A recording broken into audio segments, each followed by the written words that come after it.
Fala galera, eu sou Yuri Costa e esse é o Ponte do Reino, e a animação da vez é a animação mais famosa da Illumination. Aliás, é a animação que colocou esse estúdio no mapa. É claro que eu tô falando de Meu Malvado Favorito de 2010.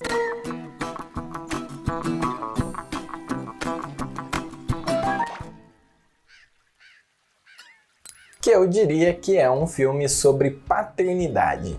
Então, bora criar algumas pontes? Meu Malvado Favorito começa mostrando que a famosa pirâmide do Egito foi roubada e substituída por uma versão inflável, e tal roubo fica conhecido como o crime do século, o que leva o jovem vilão Vetor a ficar muito famoso e reconhecido na comunidade dos vilões. Quando o Gru, o protagonista da história, fica sabendo, ele se sente desafiado e resolve pôr em prática o maior plano que ele já concebeu: roubar a Lua.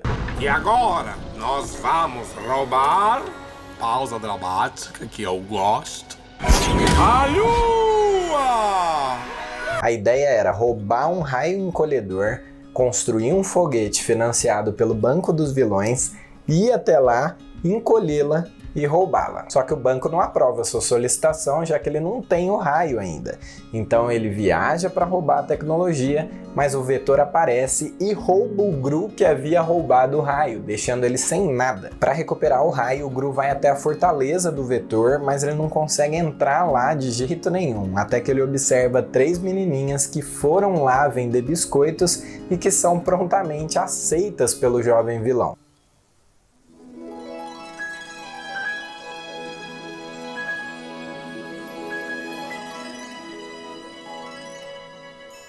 Percebendo nelas uma oportunidade de conseguir o raio encolhedor de volta, ele vai até o orfanato e adota as 3 meninas, leva elas até a casa do Vetor para que elas vendam biscoitos para ele novamente, só que ele implementa alguns robôs dentro da caixa dos biscoitos que facilitam a entrada dele, e ele acaba saindo de lá com o raio encolhedor em mãos. Na volta, o Gru pensa em abandonar as meninas em um parque de diversão, mas como a política do parque não permite que elas fiquem desacompanhadas, o Gru acaba passando a tarde toda com elas, se divertindo e se apegando a elas.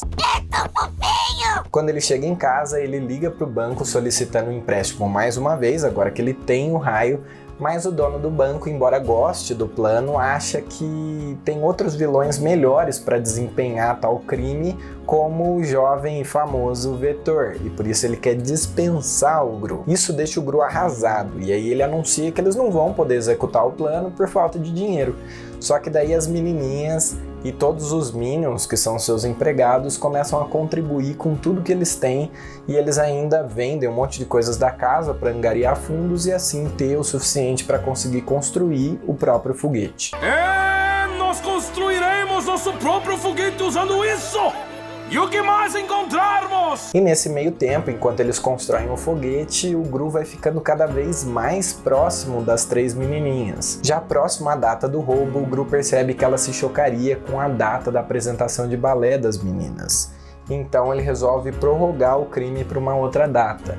Mas o seu parceiro, o Dr. Nefário, percebendo que ele está se distraindo demais por conta das garotas, resolve colocar ele contra a parede, ligar para o orfanato e devolver as meninas. Quando a dona do orfanato bate a sua porta, ele fica surpreso a princípio, mas acaba cedendo e deixando elas partirem. Então ele finalmente executa o seu grande sonho de infância de ir até a Lua, a reduz e a rouba. Eu vim buscar as meninas. Fui informada que o senhor queria devolvê-las. Mas eu...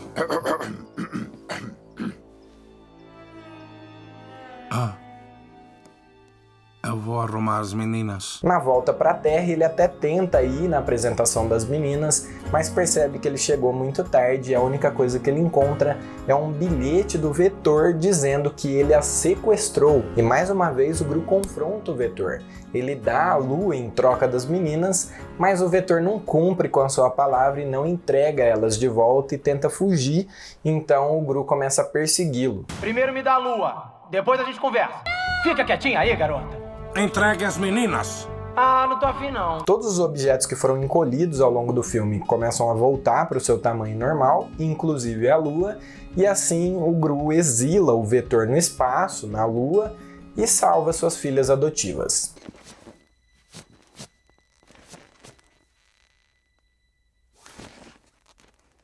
Meleca. Como eu disse no início, ao meu ver, meu malvado favorito é um filme sobre paternidade.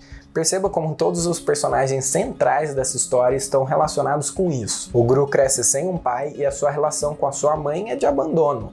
Ela o humilha e faz pouco caso das suas conquistas, então ele cresce tentando o tempo todo se provar para ela, tentando conquistar a sua aprovação numa cultura de desempenho. Mãe, um dia eu vou viajar até a Lua. Você está meio atrasado, filho. A NASA não está mais mandando macacos. As três meninas, Margot, Edith e Agnes, são órfãs e a dona do orfanato as trata com total desprezo, relacionando o valor delas com seu desempenho. Você nunca será adotada. Sabe disso, não sabe? É, eu sei. E o próprio Vetor é filho do dono do banco e tá o tempo todo tentando atingir as expectativas do pai. Faz ideia do lucro que teríamos com o roubo da Lua? Eu dei uma oportunidade de ouro e você botou tudo a perder! De forma geral, o filme reforça a importância da figura paterna, mas não só de ter um pai, mas de como esse relacionamento entre pai e filho se dá. Porque não basta você ter um pai ou uma mãe, mas você precisa ter um relacionamento com eles de amor e graça, e não um relacionamento baseado no desempenho. Infelizmente, como a gente vive em um mundo caído, não são todas as pessoas que têm a sorte de ter um pai. E das que têm, não são muitas as que têm um relacionamento de amor e graça com eles. Várias pessoas têm uma relação de abuso emocional e de desempenho para com seus pais ou para com seus filhos. E por isso, muitas vezes, as pessoas transferem para Deus essa figura de um pai abusivo, autoritário e que fica o tempo todo cobrando dos seus filhos desempenho. Você ainda acha que foi um ótimo dia de vendas? 18 de coco com nozes. Eu acho que a gente consegue fazer bem melhor do que isso. Não é? Não queremos passar o fim de semana na caixa da vergonha. Como você enxerga Deus Pai?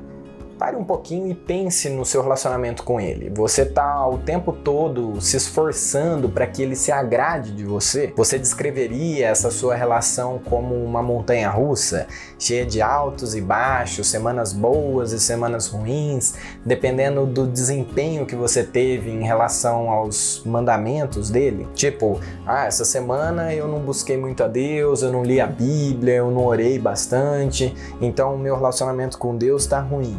Mas semana que vem eu vou me esforçar mais para ler mais a Bíblia, para obedecer mais, e aí Deus vai se agradar de mim de novo. Sabe, esse é um pensamento bem comum, e mesmo que ele não seja assim tão explícito quanto o exemplo que eu dei, muitas vezes é exatamente assim que a gente age no nosso relacionamento com Deus, condicionando o amor que Ele tem por nós ao nosso desempenho em relação a Ele. Olha, mãe, eu fiz um foguete de verdade a partir daquele protótipo de macarrão.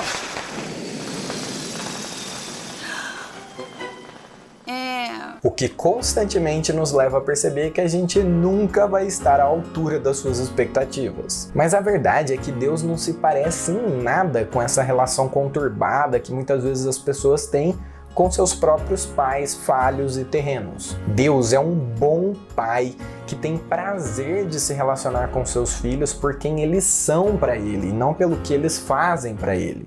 Estou tão orgulhosa de você.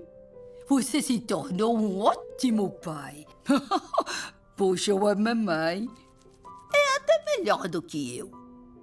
Veja, por exemplo, a cena do batismo de Jesus. Nela, os céus se abrem e a voz do Pai afirma que Jesus é seu Filho amado em quem ele tem todo o prazer. Só que nessa situação, Jesus ainda não havia feito nada. Ele ainda não tinha curado ninguém, ele não tinha pregado nada, ele não tinha feito nenhum milagre e muito menos se sacrificado pela humanidade. Ainda assim, o pai afirma que tem orgulho no filho.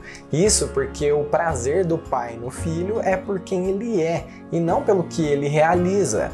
Ele é seu filho, assim como eu e você somos filhos, adotados por amor, não por interesse como o Gru fez no filme. O Gru, a princípio, adota as meninas para usá-las e quando elas perdem a serventia, ele deseja abandoná-las. Adeus.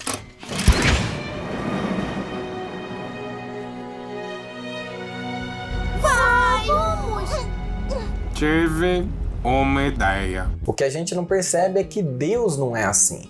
Ele não está apenas nos usando para fazer a sua vontade, até porque ele não precisa de nós. Ele nos quer, ele nos ama. Aliás, o que ele mais quer é passar tempo com a gente. E no final, o Gru percebe que as meninas não eram um meio para atingir o seu grande objetivo, que era chegar e roubar a Lua. Na verdade, o seu grande objetivo sempre foi ser aprovado pela sua mãe. E agora ele tinha como redimir esse relacionamento, sendo para as meninas o pai que ele nunca teve. Boa noite, gatinhos. Podem dormir. Só abram os olhinhos quando o sol sair. Enquanto dormem, não estarei com os três. Mas a mãezinha ama muito todos vocês. E para concluir, o Gru conta uma história de Niná para elas, em que as três aprontam um monte com ele, mas as quais ele escolheu amar. Ele não devia ter deixado elas.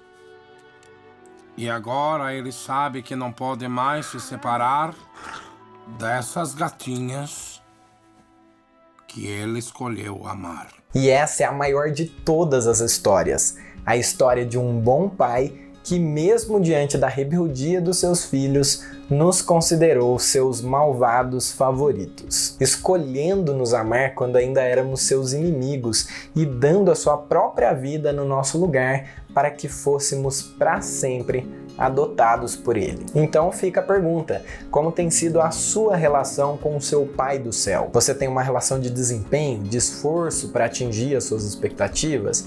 Ou tem uma relação de amor e graça, se deixando ser amado por quem você é para ele e não pelo que você faz? Esteja certo de uma coisa: você jamais vai ser abandonado por ele, porque ele é o melhor pai de todos. Margot, eu vou pegar você e não vou soltar nunca mais. E então, o que você achou das pontes com o meu malvado favorito? Não sai do vídeo sem curtir, que ajuda demais na divulgação. Se inscrever no canal se ainda não for inscrito, para conferir muitas outras pontes com diversos outros filmes e animações que já tem por aqui. E clicar no sininho que te notifica sempre que sai um vídeo novo no Ponte do Reino. Também tenha certeza de que você está seguindo o Ponte do Reino nas redes sociais. E claro, bora criar pontes, porque Deus também fala com a gente através dos filmes e das animações.